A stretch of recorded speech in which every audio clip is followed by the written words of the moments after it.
Bonjour à toutes et à tous et à tous les amoureux de bonne bouffe, de kiff food et à tous les amoureux de cette saga légendaire, cette œuvre littéraire cinématographique qui nous a bercé pour certains. Je pense qu'il a changé la vie de pas mal de gens aussi. On a tous rêvé de recevoir ce petit truc-là. Mais toi tu dormais sous un escalier je crois. Alors Déjà, à la base, ça c'est juste financier, il n'y a rien à voir avec la saga. Pardon, eh bien il n'y a pas de malaise. Je m'excuse. Okay. On accueille évidemment Morgane VS avec Salut nous tout le monde. et Fredo qui est juste avec nous. Deux gros fans. L'un qui a vu Moi je les ai tous vus. Les premiers, je les ai saignés. plus de 20 fois, tu me disais.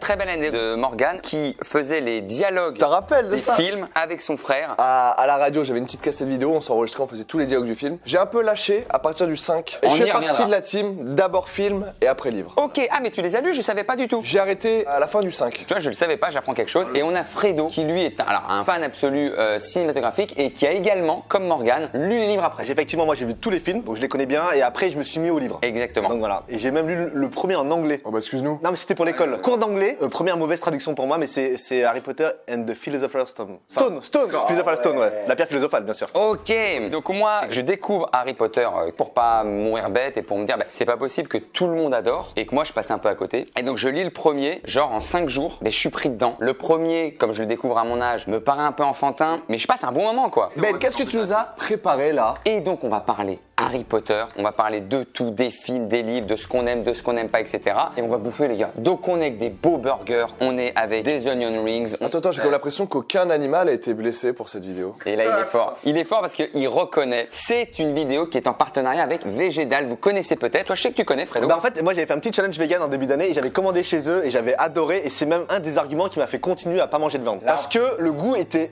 le même, le plaisir était le même. Là tu leur fais un sacré compliment. Surtout moi, j'adore la bouffe. D'ailleurs moi là quand j'ai vu ça, je pensais que c'était un challenge bouffe, hein. Parce que moi je pensais que je me suis dit là, je vais tout manger là et je vais gagner les gars. Et c'est mon assiette. Et du coup effectivement c'était vraiment bon. Donc je suis trop content que tu m'aies invité sur cette vidéo. Eh ben merci Fred d'être venu. Donc Végédal c'est un fast-food 100% vegan, c'est-à-dire que vous n'avez aucune trace animale, que ce soit dans les viandes, que ce soit dans les produits, dans les laitages et que ce soit dans les sauces. Donc aucun animal n'a souffert, que du kiff. Et ça reprend les codes des grandes enseignes, hein, vous savez ce type de burger, mais de façon totalement vegan. Quand on les regarde ceux-là, ben, ça nous rappelle des burgers connus. Celui-là là, celui-ci tout doux là, c'est le petit Jou, je me le garde. Allez.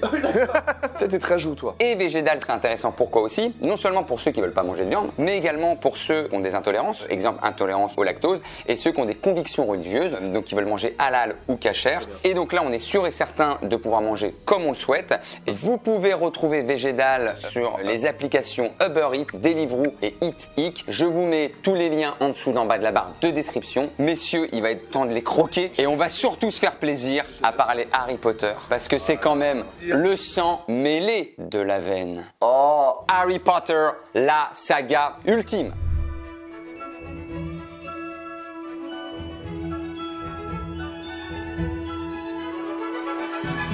Bière au beurre les amis. C'est ultra Toi t'as bon. un petit peu d'eau, je sais que t'aimes pas la bière. Effectivement, Fred. donc ouais, moi je bois pas de bière. Il y a aucun goût de bière. Goûte au moins. On a cannelle. Non, on a des belles choses. On dirait un petit dessert. De toute façon, Harry et Hermione, ils en boivent. Ah c'est bon. C'est bon en fait la bière au beurre. Hein. Moi j'aime pas la bière et, et ça je kiffe. Et ben ça me fait plaisir Fred. Pendant qu'on y est, on va commencer à croquer le burger. Les guys, bon appétit. Ah, je vous jure c'est bon. C'est ultra bon. Je vous jure c'est bon. Non mais d'ailleurs, la bouffe c'est très poudlard ça. Vous avez vu là les banquets immenses. Mais elle est très bouffe, J.K. Rowling. Tu regardes les chocos-grenouilles, les bonbons, la bière au beurre, Ouais. les grands buffets, les banquets, les tartes aux citrouilles. Souvent, elle parle des petits déjeuners avec le lard, les œufs, etc. Ouais. Messieurs, je rentre dans le vif du sujet. Ah, d'ailleurs, on le dit, petit disclaimer, il va y avoir du gros spoil. Donc, si vous n'avez ni lu ni vu, foncez d'abord lire. C'est important que tu dises ça parce que c'est tellement transgénérationnel, c'est-à-dire que moi, genre mon père il a vu les films et tout, et maintenant là mes nièces lisent les livres. Mais t'imagines. Première question, ton film préféré? C'est La Chambre des Secrets. C'est le film qui a coûté le moins de budget à toute la saga. Ouais. Et je sais pas, ce film-là, je l'ai toujours kiffé parce que quand j'étais gamin, j'adorais un peu les Indiana Jones. Genre, tu te bats dans une pyramide et tu trouves une chambre secrète, tu vois, genre tu marches et tac. Et La Chambre des Secrets, ça a réuni vraiment tous mes kiffs. Il y a eu le personnage de Gilderoy Lockhart, je suis fan de celui-là. Je sais pas pourquoi il est là dans cette saga, mais il fait gaulerie, il est arrivé. Il a tenté, il a mis un petit truc humoristique, genre le gars qui a rien à voir avec les autres persos, tu vois. Il y a plein de monstres que j'aime bien, les petits elfes bleus qui portent le petit Neuville. Ouais. Tous ces petits trucs-là, avec ce basilic, les mémies géniales, il y a trop de trucs. Et t'as Fume Sec, t'as le serpent après, t'as l'espèce de bataille. Est-ce que c'est pas dans celui-là où on a Hermione qui est en chat? Ok, Chambre des Secrets, très bien. Et en livre? Peut-être le 1 parce que j'avais jamais lu de bouquin dans ma life. Quand j'ai lu, je me suis dit putain, en fait, c'est bien les livres. Mais tu sais que c'est le meilleur compliment que tu peux faire à un auteur. Harry Potter, ils vendaient plus d'Harry Potter que de Bible ou que n'importe quel autre livre religieux. C'était, les gens faisaient la queue un jour avant que le prochain bouquin sortait. Enfin, Si je dis pas de bêtises, c'est la saga la plus vendue. Je crois qu'elle a 500 millions d'exemplaires. Et d'ailleurs, petite anecdote sur les livres français, on est le premier pays à avoir eu les droits dans le monde entier, après la langue anglaise américaine. En fait, c'est une fille qui travaille à Londres pour Gallimard Jeunesse France. Et en gros, son travail, elle, c'est de lire des livres en anglais et d'acheter les droits pour les publier en France. Elle a cru en ce livre avant tout le monde. Et je pense qu'elle a même pas l'accord de son boss pour signer le truc. Et c'est pour ça que nous, les Français, on est les premiers à avoir lu Harry Potter avant le monde entier, grâce à cette fille. Fred, Mon film préféré, c'est Le Prisonnier d'Azkaban. C'est la première fois qu'ils changent de réalisateur, parce qu'ils avaient Chris Columbus sur le 1 et sur le 2. On est dans un univers dark du début jusqu'à la fin. il fait peur un peu. Et j'adore, tu vois, dès que t'arrives dans le train avec les détracteurs, tout est beaucoup plus sombre. Même la partie de Quidditch, elle est sous la pluie. T'apprends qu'il y a Sirius Black qui s'est échappé de la prison d'Azkaban, etc. La photo de Sirius Black en train de rigoler et tout. Et qui me fait vraiment flipper. le chien noir qui croise. Le Sinistros, le loup-garou. Puis moi j'aime bien l'univers carcéral. Et là je me dis ok, là il y a Sirius Black, il y a un nouveau méchant qui arrive. En tout cas pour moi, hein, c'est vraiment le meilleur. Moi, j'aurais aimé voir un épisode que sur Azkaban ou une série que sur Azkaban, un peu à la Prison Break. La force de cette saga, c'est qu'en vrai, chaque personnage, il mérite un biopic. T'as envie d'une série que sur Dumbledore, mais t'as envie d'une série que sur Voldemort. Mais tu sais quoi, moi j'aimerais avoir une série sur quoi? Sur les 4 fondateurs de Poudlard. Imagine Salazar Saint-Portar, Gryffondor, Serre d'Aigle et Poufsouffle. Imagine une série là-dessus. Mais c'est vrai que le Prisonnier d'Azkaban, et d'autant plus en livre, les premiers chapitres, quand tu tournes les pages, en 3 chapitres, tu te dis, mais attends, c'est là qu'on voit aussi le Magicobus. Avec la tête, salut mon gars. Non, non. Elle n'y est pas dans le livre. Tu parles de la petite tête de Rasta. Elle y est pas dans le Celle-là, elle a été créée pour le film, ouais. Mais quand t'es gamin, le détracteur, ça fait un peu peur. Mais c'est un fantôme, tu vois. Qui aspire tous les bons trucs en Il toi. t'aspire ton âme, ouais. On peut voir la métaphore de la dépression et du malheur. Attends, mais anecdote, c'est que J.K. Rowling, quand elle écrit ça, elle est en dépression. Et en fait, elle s'inspire de sa propre dépression pour créer les détracteurs. C'est la personnification de sa dépression. Non.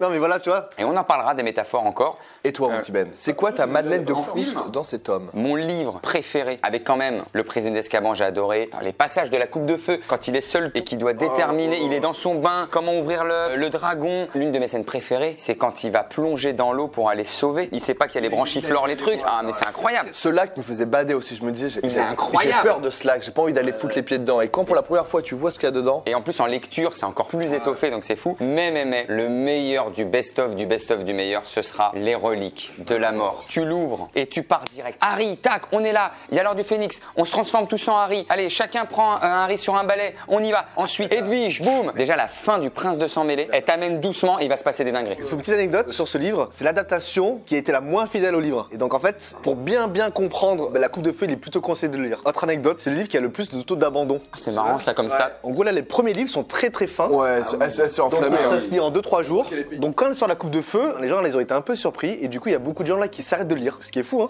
Mais c'est ça la force et la qualité littéraire de J.K. Rowling, elle t'attrape à chaque fois. T'as beau dire, bon allez, c'est un peu être sur un détail, un truc du passé, de la pancine, de machin, tu fais wow, je suis obligé de continuer. Tu ne peux pas ne pas aller au bout en disant mais qu'est-ce qui va se passer avec Harry et Voldemort. Elle te tient en haleine mais du début à la fin. On dit bravo aussi aux traductions. C'est Jean-François Ménard. Faut restituer le côté un peu narquois ou méchant de certaines insultes. Rogue, c'est Snape.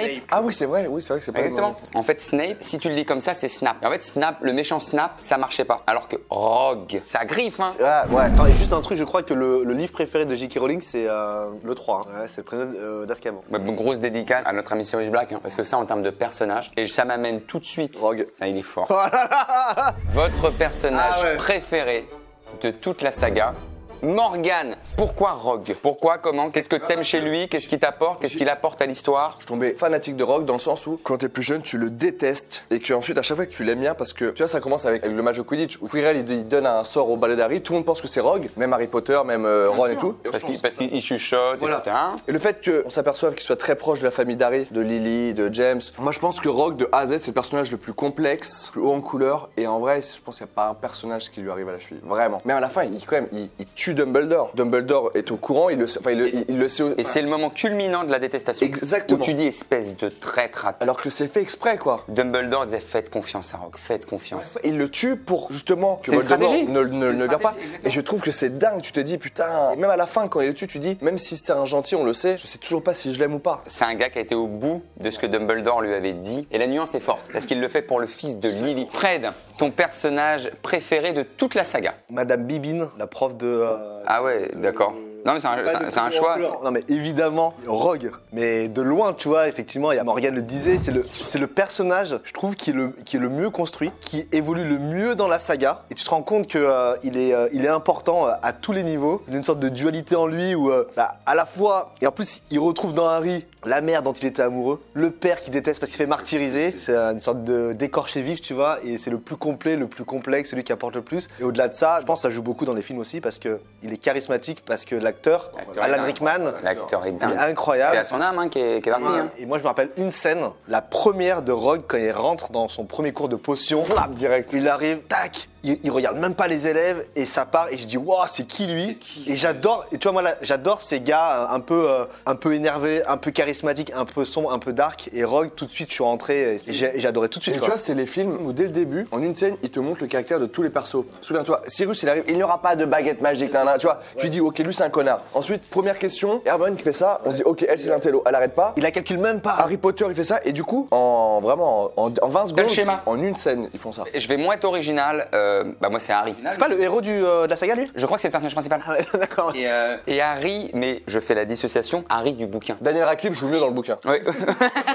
La phrase est bonne. Dans le film, c'est un peu trop manichéen, c'est un peu linéaire dans le jeu. Mais bref, dans le livre, t'es tout de suite pris d'affection pour cet enfant qui Mais il a rien demandé. est en fait. abandonné, Non, mais- qui vit sous un escalier, Ouais, mais il a il rien est demandé persécuté au début, par cette espèce de famille qu'il a. Je suis d'accord, c'est peut-être mon deuxième préféré, Rogue. Peut-être pas. Non, parce que Hermione. Hermione, c'est. C'est pas notre délire, non? Tu connais. Tu veux que je dise qui c'est qui a envoyé une lettre d'amour L'enculé. Oh à Hermione quand elle était petit? Quoi? Non, mais attends, on va rigoler aujourd'hui. Petite anecdote, je tombe amoureux d'Emma Watson. Ouais, mais vraiment, à l'époque, c'est que je m'abonne même à la Gazette du Sorcier.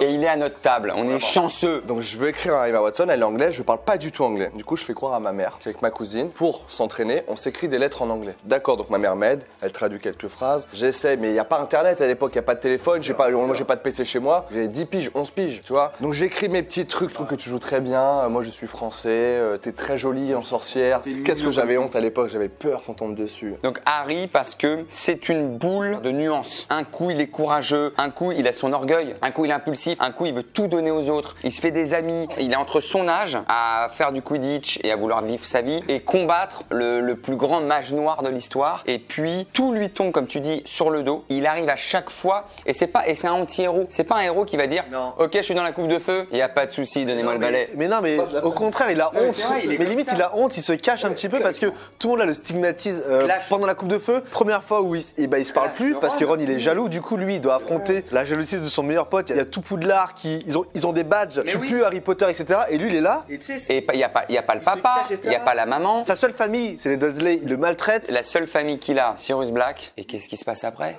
Moi, je pense Il le repère. Qu'est-ce que vous en pensez de ce repas, les gars?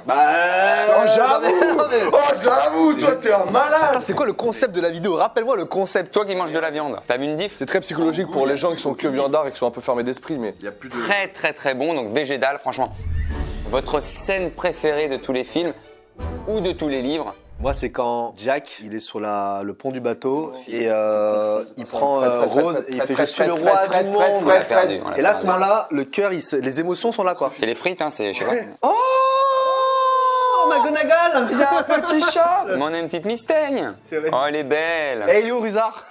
Le craque-molle. J'ai aimé les scènes, mais je vais t'en dire une. Pour deux raisons. Un, dans l'intrigue et dans le scénario qui est très important. Et émotionnellement, ce que j'ai ressenti quand j'ai vu ce passage au cinéma. Elle est un peu longue. C'est quand Voldemort revient à la vie dans la fin de la coupe de feu. Avec le bras de queue de verre et tout, là, l'ambiance La queue de verre. enterrement, là. Qui met dans le chaudron Voldemort, qui met un os, qui met sa main, qui prend le sang d'Harry. Et juste avant, en fait la scène elle est très longue, mais queue de verre, il tue Cédric Diggory. Tu vois Voldemort qui revient, t'as tous les mange-morts qui arrivent. Ah, cette scène elle est incroyable, c'est vrai. Et cette scène elle est tellement forte. Et là c'est le premier combat entre Harry et Voldemort à ce moment-là. Et après Harry il ramène Cédric au tournoi des trois sorciers et il y a son père qui arrive et qui pleure. Et en fait tout ce passage là de retour de Voldemort, on en parle, mais là ça y est, il est là, il est de retour. Mort de Cédric Diggory qui est un pouf souffle. Donc c'est à dire que là on a tué un élève, on a tué la gentillesse incarnée. Donc là à ce moment-là on est passé dans un autre game. C'est à dire que là J.K. Rowling elle va nous faire chialer. C'est vrai que là on peut en parler 2 heures quoi. C'est pas Harry Potter, c'est Harry Potter quoi.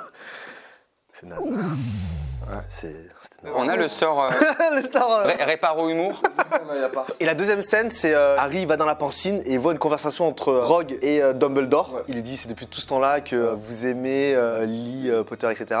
Et là, il parle pas, il fait expecto patronum. Il y a la biche qui apparaît et la biche, c'est le patronus aussi de la mère de Harry Potter. Et là, tu te rends compte que vu qu'ils ont le même patronum, lui, il est encore amoureux en fait de la mère de Potter. En fait, tu comprends pourquoi il protège Harry. Enfin, il protège effectivement le fils de Lily. Et cette scène était très émouvante et donc j'ai adoré. Trop bien. Ta scène préférée, Morgane? Moi, c'est les scènes du 2. C'est la scène du basilic. À partir du moment où il tombe là-dedans, jusqu'au tour blindé avec les. C'est le serpent qui Ouais, fait le ça. serpent comme ça, il fait ta ta ta ta. Tu sais, elle s'ouvre et il passe, il fait tic, tic, tous ces petits trucs là, j'ai trouvé dingue. L'arrivée de Dobby, incroyable. Dobby, il est là, il fait du bruit. T'as son oncle et Satan qui reçoivent leur patron en bas. C'est Il ça. doit pas faire de bruit et t'as Dobby qui arrive, qui dit il dit Harry ne doit pas aller à l'école cette année. Il s'éclate le crâne, personne comprend, il y a trop de bruit. Ensuite là, t'as la voiture de Ron qui arrive. Ouais. Une voiture volante quoi. Ils arrachent la grille. Le 2, il s'est passé tellement de trucs. J'étais en mode avec Dobby. Dobby, je l'ai Incroyable. énormément aimé. Et il y a tous ces petits trucs là. Et aussi une des meilleures scènes aussi, c'est à la fin quand on retrouve la chaussette de Dobby. Voilà, Dobby perd son âme à la fin. Là, son âme, ouais. Ce truc-là. Mais vraiment, ouais. Moi le 2, bizarrement, c'est. Mais Nous, on sent que c'est ton tome. Mais à c'est toi, vraiment quoi. ce truc 2. On va évidemment les revoir après la vidéo, les gars. Bah, en fait, moi là, je suis en train de les revoir là. Toi, t'as regardé le 4 hier, tu m'as dit. Ouais. Ben, si tu devais sortir une scène de ta tête. Il y en a une qu'a dit Fred, c'est forcément tout le truc de fin. En fait, t'as dit deux scènes qui sont excessivement marquantes. Et il y en a une qui va peut-être vous surprendre, parce que c'est pas l'un des plus grands persos, mais moi, la mort de Dobby. Beaucoup trop de gens à traumatiser des gens, Et celle-là. dans le film. Sur la plage. T'as Bellatrix qui lance, il transplane, tu crois que tout le monde est ok. Et non. Et sa dernière phrase, c'est Harry Potter. Oh non, mais là, Mon attends, ami. c'est trop triste. Ouais, si, c'est un truc comme ça. trop Harry triste. Potter. Et t'as Harry qui est en pleurs et qui dit je veux l'enterrer mais moi-même. Il y a pas on va faire des maléfices et il va creuser et il va creuser la scène. Je dirais la toute première scène parce que quand tu découvres, Il ramasse les lumières. il ramasse les lumières et t'as McGonagall qui est en chat et puis là tu découvres que il y a Hagrid qui va déposer un bébé. Ah, quoi. j'ai envie de la regarder maintenant. T'as Hagrid qui a déposé un bébé quoi. D'ailleurs, il vient en moto et la première phrase que lui dit Dumbledore, il fait à qui est cette moto? Il fait c'est Cyrus qui me l'a prêté. À ce moment-là, on sait pas qui est Cyrus. Et la fameuse grande scène, les débuts des reliques, quand tout le monde se transforme en Harry et qu'ensuite ça va dans les airs et c'est directement attaqué par les mange-morts et bababoum et Edwige et Hagrid qui tombe parce qu'il croit aussi qu'Hagrid est mort parce que t'as Hagrid qui s'est pris un truc. Au final, ils sont recueillis par les parents de Tonks. C'est fabuleux. Messieurs, là... On est fou et j'annonce, il y a un monsieur ici présent. L'aventure Harry Potter entre nous trois n'est pas finie. Il y a un monsieur ici présent qui va me toucher deux petits mots. Et ben en fait, je veux tourner ça depuis septembre dernier. Je me suis dit, j'aimerais qu'on aille au studio Harry Potter à Londres ensemble. Morgane, je voulais l'emmener parce qu'il m'a emmené à l'Euro et je me dis, faut que je lui rende l'appareil. Il m'a emmené à l'Euro. On est voir France-Portugal à voir l'Euro. Et donc tu nous emmènes où, Fredo, là? On part demain à 17h13. On va là où ils ont tourné les films, vraiment. On va dans les studios Mais tu vas, Harry tu Potter. vas voir la grande table. On va arriver, grande table, choix-peau. On va rentrer dans la grande salle Ils ont tourné. où ils ont tourné. Bon là j'adore les films, mais je pense que j'aime encore plus les secrets de tournage. Chris Columbus et J.K. Rowling ne voulaient pas que les élèves, voient avant la grande salle où se passe le banquet, avec le ciel, avec les bougies, pour qu'ils soient vraiment étonnés et surpris et émerveillés au moment du tournage. Messieurs, j'aurais voulu encore en parler 3 heures, évidemment. Un grand merci. On peut ouvrir nos petites lettres. On va voir ce qu'il y a dedans. C'est nos petites lettres, voilà. Monsieur Benjamin Verrecchia. Vous êtes invité à une dégustation végétale sur le thème d'Harry Potter, en espérant que le menu vous plaira. Bonne dégustation. Wingardium Leviosa. Messieurs, encore un grand merci à Végédal également. C'est du fast-food 100% vegan. Je vous mets en description, en dessous de la barre du lien de la description, où vous pourrez voir leurs produits. Messieurs, c'est un bonheur. On va se laisser là et demain, dans les studios d'Harry Potter. On part à Londres et ouais, effectivement, samedi on sera dans les studios tous ensemble. Tu peux en prendre une photo, je vais faire un post Insta samedi. Vlog, évidemment, et dispose sur ma chaîne en juin. Voilà. Vlog de Nord. C'était un bonheur. Peut-être qu'il va falloir qu'on se refasse une suite à ça. Mettez-nous en commentaire ce qui vous a le plus marqué dans toute la saga. Peut-être des questions ou des sujets que vous voulez qu'on aborde si on fait un chapitre 2, si on fait un tome 2. Un énorme merci quand même à JK. Ouais, Sans elle, il n'y a rien. Un énorme merci Bien sûr. à JK. On pense à toi. On vous dit à très bientôt. On vous embrasse très très fort. Très très fort. Et d'ici là, D'ici là, le professeur Chourave. c'est naze. Allez, ciao ciao.